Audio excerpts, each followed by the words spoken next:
मेष राशि का स्वामी चूंकि मंगल होता है, काल पुरुष में लग्न जो है, यदि मेष लग्न है और राशि भी यदि वहां पर मेष है, तो इससे यह सिद्ध होता है कि निश्चित रूप से कहीं न कहीं मंगल की अत्यधिक भूमिका उसके जीवन में रहेगी।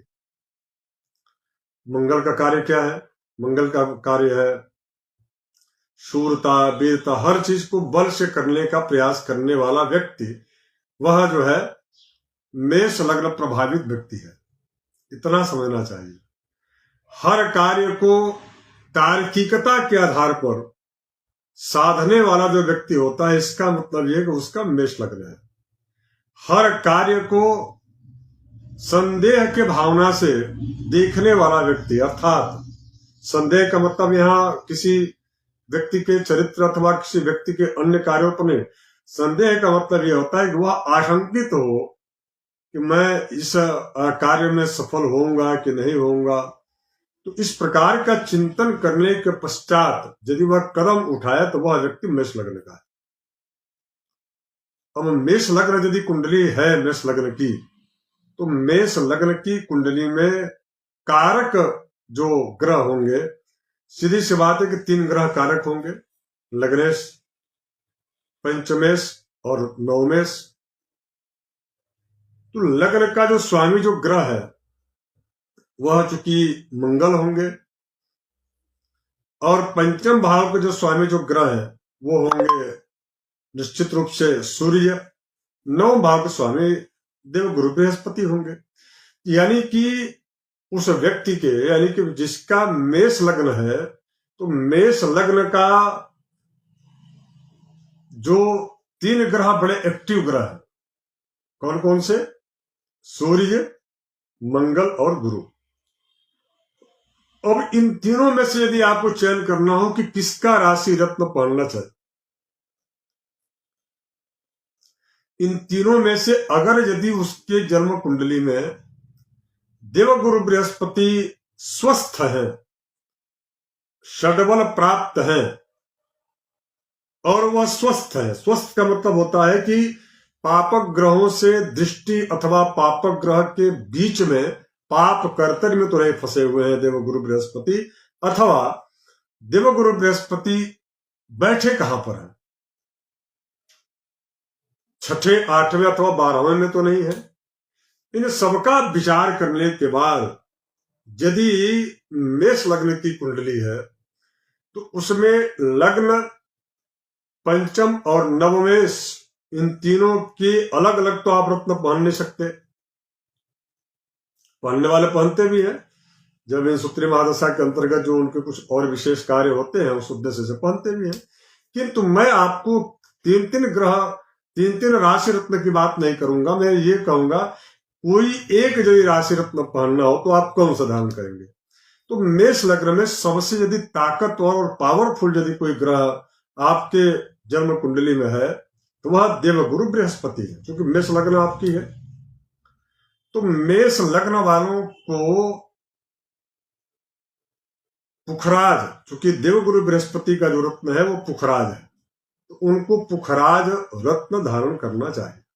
मैं पुनः कह रहा हूं कि पुखराज जो है धारण करने के पूर्व ये भी आपको तय करना है कि इनकी नवमांश में क्या स्थिति है, और कहीं देवगुरु बृहस्पति पीड़ित अथवा वह पाप ग्रहों से घिरे हुए तो नहीं है। इसका जरूर आप निर्णय कर लें। यदि ऐसा होता है कि देवगुरु बृहस्पति अत्यधिक प्रभावित है, तो सूर्य निश्चित रूप से वहां पर जो है मेष लग्न की कुंडली में गुरु के बाद दूसरे नंबर का, मान सेकंड नंबर का सूर्य सबसे ताकतवर ग्रह होगा। सूर्य के राशि रत्न पहनने का देखिए उसका कुछ लाभ भी है तो कुछ उसके नुकसान भी है। पहला लाभ यह है कि वह व्यक्ति समझौतावादी नहीं होता। यदि वह माणिक्य पहन लेता है सूर्य का राशि रत्न, जिसका लग्न मेष है, तो वह व्यक्ति समझौतावादी नहीं होगा। निर्णय जो एक बार वो करेगा, जो ठान लिया उसी को निरंतर वह करते रहेगा। तो ये एक उनका निगेटिव पॉइंट भी हो सकता है यदि वो व्यापारी है तो, क्योंकि कई बार क्या होता है व्यापार में विनम्रता अत्यधिक आवश्यक है। और यहाँ पर विनम्रता तो दूर दूर की बात नहीं होती।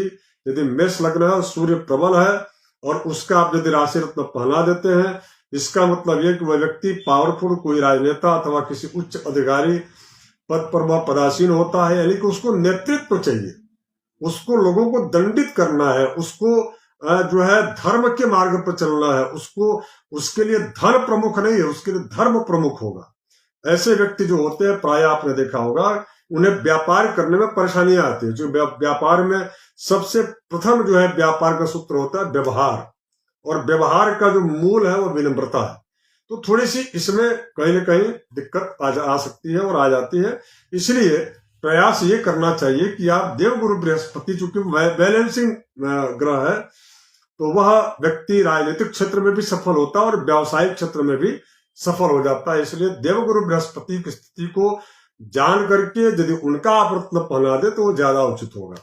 अब तीसरे नंबर का रत्न कौन? मान लीजिए हो सकता है कि सूर्य भी जो है षडबल में बल को प्राप्त न हो, तो ऐसी स्थिति में या उन पर जो है राहु की पंचम अथवा शनि की तीसरी अथवा दसम शनि की दृष्टि अथवा राहु की जो है पंचम या नवम दृष्टि पड़ रही हो, तो ऐसे में क्या करें?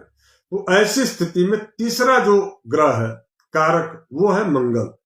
तो मंगल से संबंधित राशि रत्न पहनाना चाहिए, लेकिन मंगल से संबंधित राशि रत्न पहनाने के साथ साथ में इस बात का जरूर आप उस जातक से, यानी कि जिसको आप पहना रहे हैं, उनसे आप ये पूछ लें कि आपकी स्वास्थ्यगत स्थिति, यानी कि बीपी का हाई और लो होना, यदि ये स्थिति आपकी बनी रहती है तो आप कदापि भी मूंगा रत्न उन्हें न पहनाएं, क्योंकि वह मूंगा जो है भाग्य में वृद्धि तो करेगा, कार्य में करने की जुनून पैदा करेगा, काम करेगा भी, व्यक्ति क्षमतावान होगा, किंतु वह व्यक्ति जो है इतनी ज्यादा उसको भूख हो जाती है काम की कि वह काम के पीछे रहने की वजह से अपने स्वास्थ्य और अपने सगे संबंधियों तक का ध्यान नहीं रखता।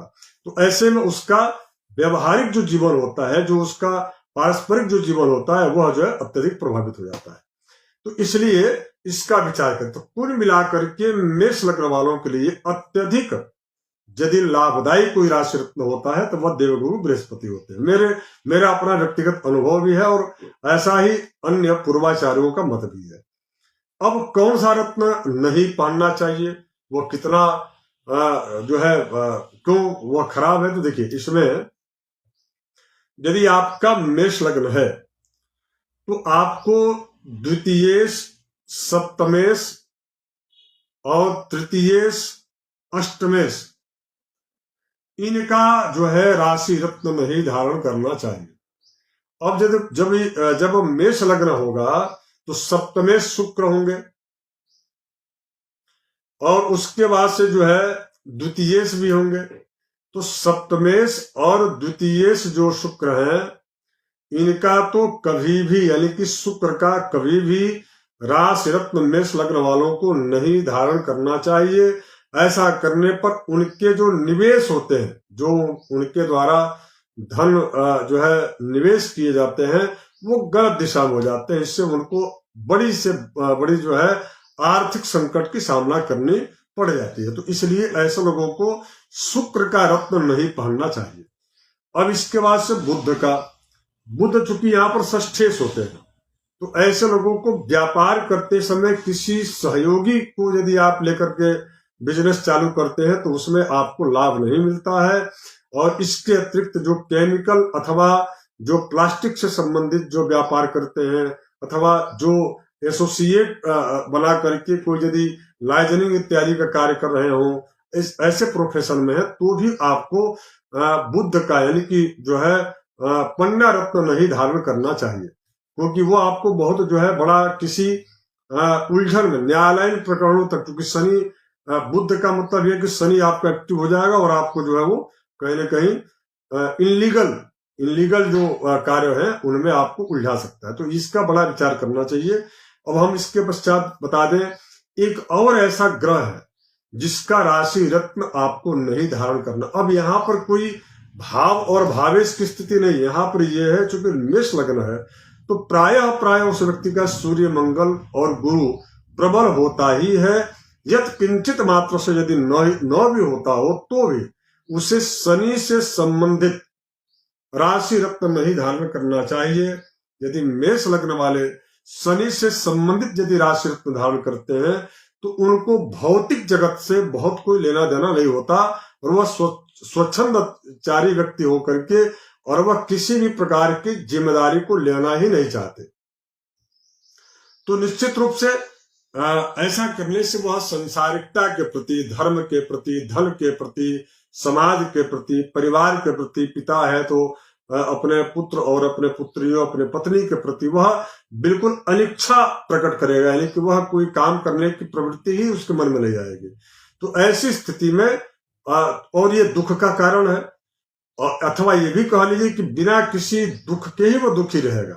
तो ऐसी स्थिति में निश्चित रूप से यह ध्यान रखें कि मेष लग्न वालों को शनि का जो राशि रत्न है नीलम, वह धारण नहीं कराना चाहिए अथवा नहीं करना चाहिए। वो आपको किसी बड़े, कई बार तो ऐसा होता है कि यदि चंद्र की दृष्टि है तो डिप्रेशन का शिकार भी लोग हो जाते हैं। तो राशि रत्न चयन करना, अब तो केवल मैंने एक आधार बताया, इसके अतिरिक्त आपको राशि रत्न जब भी आप तय करें, चयन करें उसका, तो उसमें एक सबसे प्रथम बात तो यह है कि राशि रत्न चयन करने के लिए किसी योग्य और किसी विद्वान आचार्य से ही आप संपर्क करें।